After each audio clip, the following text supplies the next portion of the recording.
In this video I'm going to be discussing light vehicle raiders.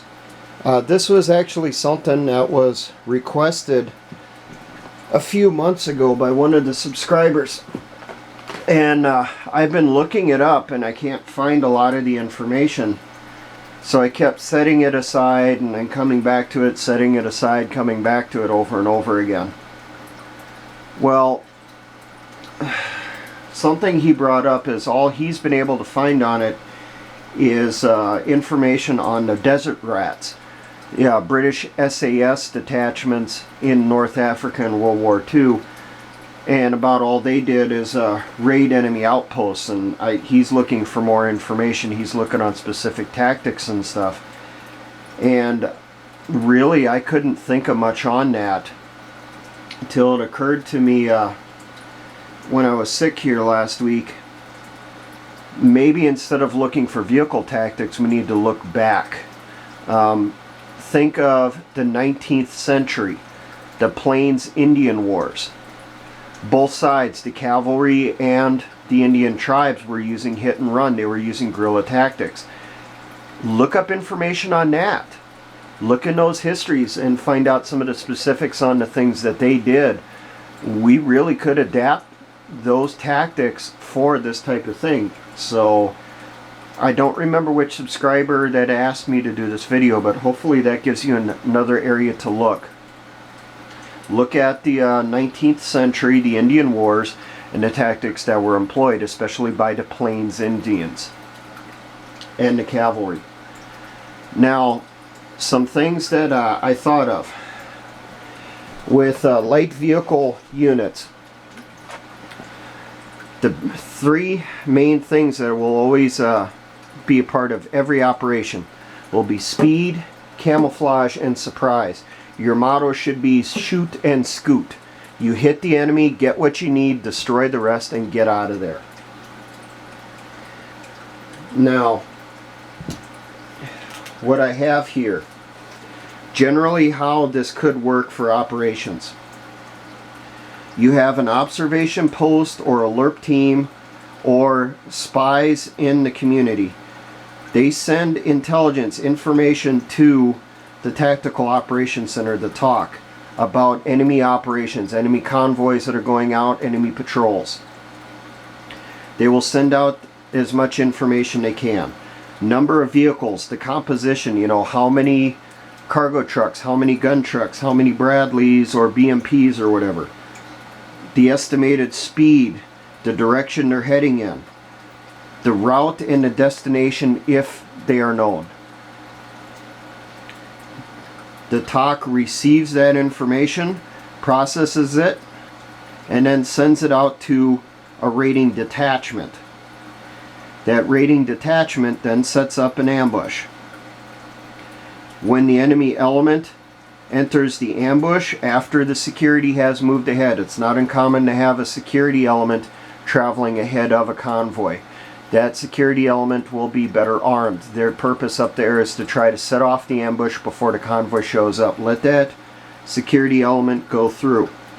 You initiate the ambush and you continue attacking until it's eliminated or you've attrited it. So have preset or predetermined conditions for when you're going to stop the ambush. You may get to a point where the enemy's too strong, you're just going to break contact and leave, or maybe you're just going to keep going till you've wiped them out. Now, once the ambush has been completed, the raiders and medium transports move in to secure supplies and the prisoners. Nothing is usable or repairable that is left behind for the enemy. So you would destroy vehicles that could be repaired, vehicles that could be used that you're not taking with you. Destroy any trucks filled with supplies that you're not going to be able to take with you. Set it on fire, blow it up, whatever. Then you do all that quickly. Then you disperse over multiple routes, leaving that area on multiple ways of escape. Don't use the same route. Go multiple directions. Then you meet at a rally point and prepare for the next mission.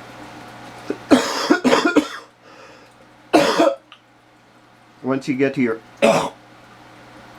Once you get to your rally point, you'll redistribute ammunition, go through the stuff you've captured and so forth, cache things as required, do your vehicle maintenance and so forth, clean your weapons, eat your chow and that.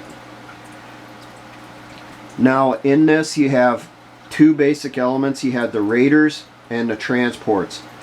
The raiding element should be lighter vehicles.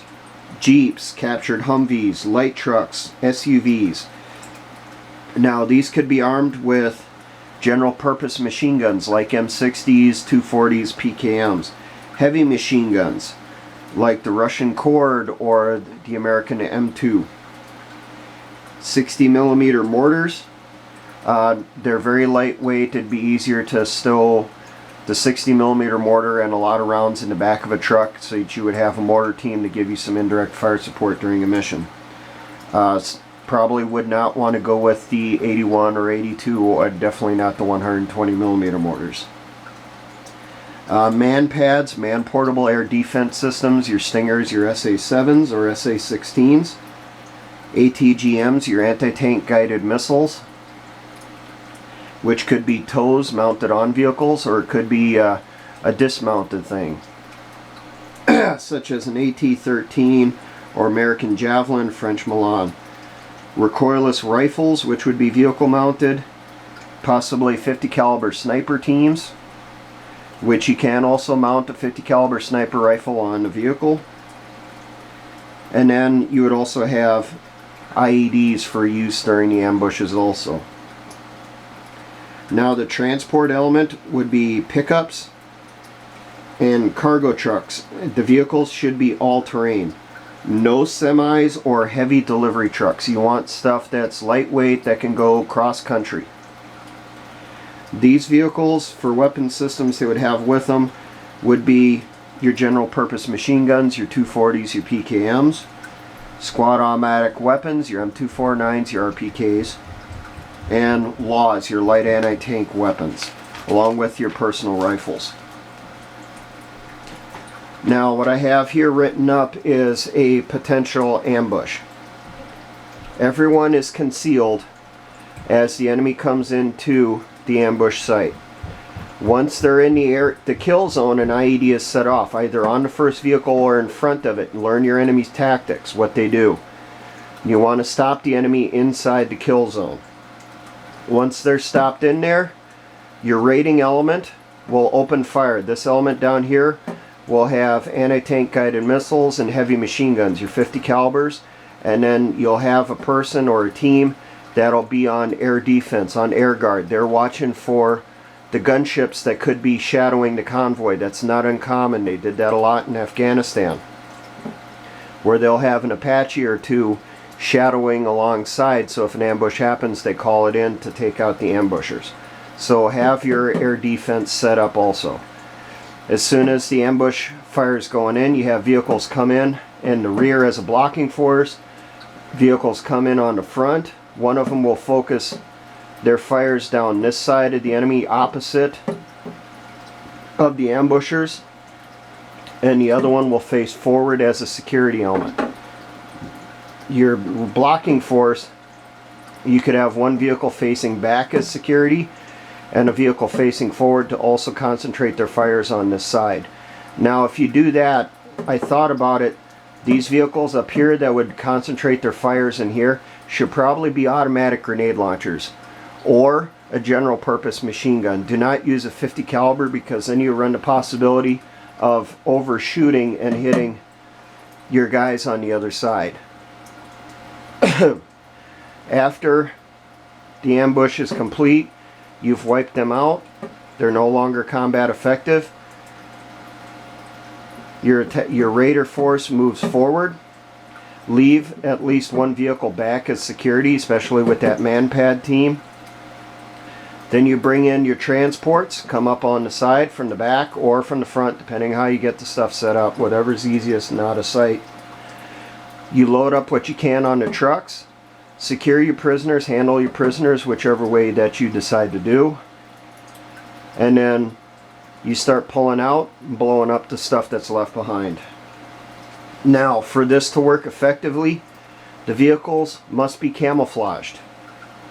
They should be painted in camouflage patterns appropriate to the area. Now, if you change with the seasons, you get snow in winter, you got hot, arid conditions in the summer, you can use latex house paint on vehicles, I have heard, as vehicle camouflage, and it can be washed off.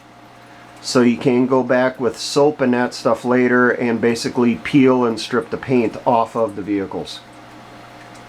Headlights and taillights should be painted over except for small thin slits so that they can still be used. This will cut down on light being admitted at night and also reflection during the daytime. Windshields should be covered with camouflaged net covers, especially when you're in position. When you're moving, not so much, may not be as much of an issue, but when you're in ambush position, you want to cover up anything that could be reflective. And you should also have camouflage nets and canvas tarps, not rubberized or plastic tarps, to help conceal your vehicles from enemy observation as they move into the kill zone. And then the camouflage should be something that you can quickly pull down, toss in the vehicle and that stuff, and then move out of there. It's possible that you could, while these vehicles move up for clearing up here, your dismounts get out and start clearing, you have a small team that's back here balling up the tarp, balling up the net, and then they are supposed to come hauling butt down there and meet up with the vehicle to load it up, and then assist with loading up things and getting out. Figure your time on target really should be 5 to 10 minutes maximum. Longer than that, and you really run the chance that a quick reaction force, especially rotary wing helicopters, is going to show up. So hopefully this gives you somewhat of an idea.